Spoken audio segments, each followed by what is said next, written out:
Ini sekarang saya sama siapa nih coba? Heru Gundul, host program Jejak Si Gundul. Lebih terkenal dia daripada saya.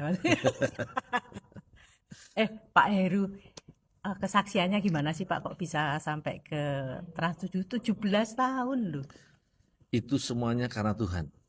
Hmm. Jadi saya tidak punya basic di entertain, saya tidak punya finansial untuk bisa masuk ke entertain, saya tidak punya koneksi juga di dunia entertain, tapi karena Tuhan, mak penduduk, saya ada di dunia entertain dan sampai saat ini 17 tahun lebih saya masih di dunia entertain dan masyarakat masih kangen nama program saya. Pak, itu 17 tahun tuh ya luar biasa. Ada hal-hal mujizat apa selama 17 tahun? Banyak banget mujizat yang Tuhan nyatakan dalam kehidupan saya. Jadi di dalam perjalanan saya ke daerah-daerah ada orang sakit didoain sembuh, Wow. ada orang lumpuh stroke belum sempat didoain juga bisa bangkit berdiri dan sekarang sembuh. Kemudian ada orang yang hopeless, itu mereka datang, mereka cerita-cerita curhat, ya kita ngobrol-ngobrol, tahu-tahu penuh dengan sukacita, Ini yang paling seru pernah digigit ular ya Pak? ya Tapi tidak tidak gimana Pak? karena Yang Tuhan lain juga, yang lain sudah ngomong mati loh Pak. Tapi itu ternyata karena Tuhan. Janji firman Tuhan di Markus 16 ayat 17-18, inilah tanda-tanda orang percaya. Kamu akan mengusir setan-setan di dalam namaku, kamu akan menumpangkan tangan atas orang sakit dan orang itu disembuhkan, kamu akan memegang ular dan jika kamu terkena racun maut sekalipun kamu tidak akan celaka. Nah, waktu saya tergigit ular, saya pegang firman itu dan saya tanpa ke dokter, tanpa obat, ya saya cuma berbekal firman Tuhan dan makan enak aja. walaupun sudah memar, walaupun sudah biru, tetap tidak ke dokter ya Pak Ya, ya. 3 hari 3 Pegang. malam itu dari jempol kaki sampai kepala itu bengkak semua besar. Tapi saya pegang firman Tuhan, janji Tuhan itu ya dan amin.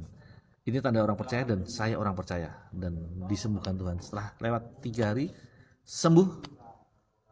Dan yang lebih hebat kalau pas cuaca buruk nih. Kalau mau syuting, padahal tidak boleh ada penundaan ya Pak ya. Ya seringkali ya kalau iman saya pas lagi bener nih.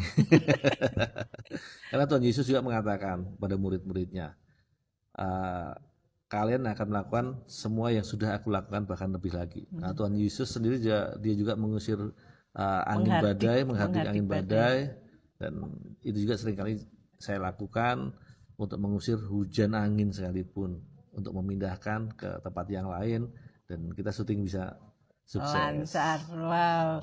Ada satu lagi, Pak Endul ini nakal nih dulu nih, ya Pak Endul. Ya, begitulah karena saya hasil dari keluarga broken. Sehingga kehidupan saya dari kecil saya hidup di jalan dan saya lahir di kampung Brong, kampung maling, kampung bandit, kampung penjudi. Sehingga secara otomatis masa kecil saya dididik oleh lingkungan dan saya hidup di jalan dan saya juga masuk dalam dunia okultisme. Tapi puji Tuhan, Tuhan menangkan saya, Tuhan bentuk hidup saya dan yang lebih luar biasa lagi Tuhan pakai hidup saya untuk kemuliaan namanya.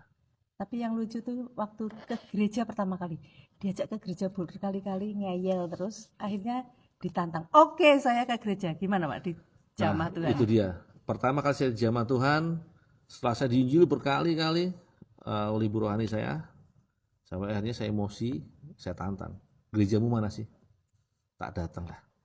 Saya datang di situ dan di situ memang ada hadirat Tuhan.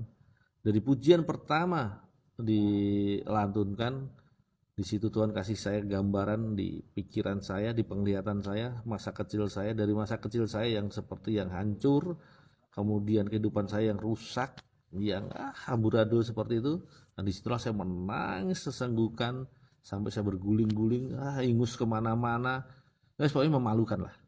Datang dengan kesombongan, pulang dengan Akhirnya disitulah saya bertobat, Tuhan, aku mau ikut Engkau. Dan puji Tuhan sampai saat ini, Tuhan jangan pernah tinggalin aku Tuhan. Aku mau melekat, aku mau hidup di dalam Engkau. Seperti Yesus di dalam Bapa dan Bapa di dalam Yesus. Demikian halnya saya mau di dalam Yesus dan Yesus di dalam saya. Wow, terima kasih Pak Yuswan Dul, luar biasa kesaksiannya. Jangan sekali-sekali nantang Tuhan. Yang mau nantang Tuhan Yesus datang ke gereja. Apa yang akan terjadi nanti ya? Pasti akan dibenarkan oleh Tuhan. Tuhan berkati.